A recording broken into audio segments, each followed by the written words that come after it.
اے محمد، ہم اس واقعے کو جھوٹ سمجھتے ہیں، آپ یہاں سے چلے جائیے، ہم آپ کے اللہ پر ایمان نہیں لاتے، ہم اپنی اسی طرح کی زندگی سے خوش ہیں۔ عرب کے لوگ بہت سرکش ہو گئے تھے۔ شب معراج سے پہلے عرب جہالت میں ڈوبا ہوا تھا۔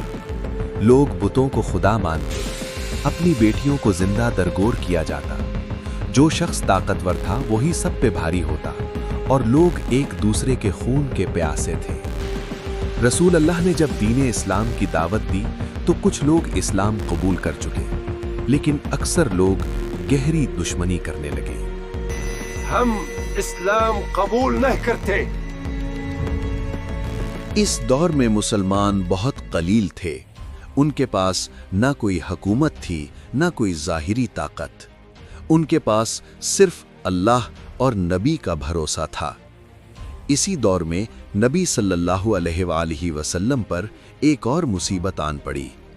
آپ کے چچا حضرت ابو طالب اس دنیا سے پردہ فرما گئے، اور اس کے کچھ ہی عرصے بعد حضرت خدیجہ کا بھی انتقال ہو گیا، جو ہر کام میں ان کی مددگار ہوا کرتی تھیں۔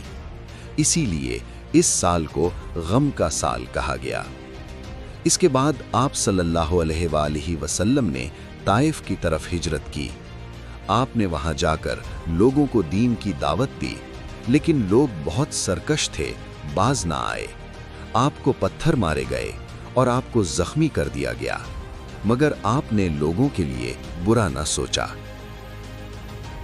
محمد، یہاں سے چلے جاؤ، ہم آپ کو نہیں مانتے۔ جب دنیا والوں نے آپ کی بات نہیں مانی اور آپ کی تنہائی اور تکلیف حد سے بڑھ گئی تو اللہ نے آسمان کا دروازہ آپ کے لیے کھول دیا۔ یہ واقعہ ہجرت سے تقریباً 1 سال پہلے پیش آیا۔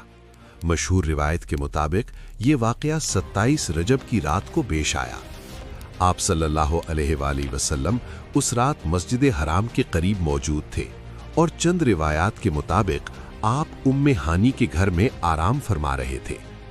یہ ایسی رات تھی جس میں اللہ تعالیٰ نے اپنے محبوب سے ملاقات کرنی تھی، کیونکہ پوری کائنات میں آپ کے علاوہ کوئی اتنا اللہ کا محبوب نہیں۔ زمین پر جو آپ کو لوگوں نے درد دیا، اس کا بدلہ آسمان سے رحمت بن کر آنے والا تھا، اور اب یہیں سے ایک ایسے سفر کا آغاز ہوا جو صرف جسم کا نہیں بلکہ روح اور ایمان کا بھی سفر تھا۔ اچانک سے فرشتہ جبرائیل علیہ السلام آپ کے پاس تشریف لے آئے۔ اللہ کے حکم سے آپ کا سینہ مبارک کھولا گیا اور دل کو زمزم کے پانی سے دھویا گیا، تاکہ اس عظیم سفر کو شروع کیا جائے۔ پھر اللہ کی طرف سے براق لایا گیا، یعنی ایک نورانی سواری جو بجلی سے بھی زیادہ تیز چلتی تھی۔ آپ اس پر سوار ہوئے اور سفر شروع ہو گیا۔ آپ صرف ایک ہی رات میں مکہ سے بیت المقدس پہنچے۔ یہ سفر کوئی عام انسان آسانی سے نہیں کر سکتا، لیکن اللہ کی قدرت کے لیے کچھ بھی مشکل نہیں ہوتا۔ آپ نے مسجد اقصی پہنچ کر دیکھا کہ وہاں تمام انبیاء موجود ہیں، سب صف بندی میں کھڑے تھے، اور پھر آپ نے سب کی امامت فرمائی۔ اس سے یہ بات واضح کر دی گئی کہ آپ صلی اللہ علیہ وآلہ وسلم سب انبیاء کے سردار ہیں۔ اب یہاں سے اصل معراج کا سفر شروع ہونا تھا، زمین سے اوپر آسمان کی بلندیوں کی طرف۔ آپ صلی اللہ علیہ وآلہ وسلم فرشتہ جبرائیل علیہ السلام کے ساتھ ایک ایک کر کے آسمانوں سے گزرتے گئے۔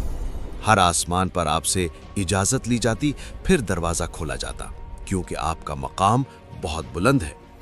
پہلے آسمان پر آپ کی ملاقات حضرت آدم سے ہوئی۔ انہوں نے آپ کو دیکھا اور سلام کیا اور خوشی کا اظہار کیا۔ اور پھر دوسرے آسمان پر حضرت عیسیٰ اور حضرت یحییٰ علیہ السلام سے ملاقات ہوئی۔ دونوں نے آپ کا استقبال کیا، سلام کہا اور رحمت بھری دعا دی۔ تیسرے آسمان پر حضرت یوسف علیہ السلام سے ملاقات ہوئی، جنہیں اللہ نے حسین پیغمبر بنایا ہوا تھا۔ ان کا چہرہ نور سے چمک رہا تھا، اور انہوں نے بھی نبی صلی اللہ علیہ وآلہ وسلم کو سلام کہا۔ چوتھے آسمان پر آپ کی حضرت ادریس علیہ السلام سے ملاقات ہوئی۔ وہ بلند مقام پر تھے،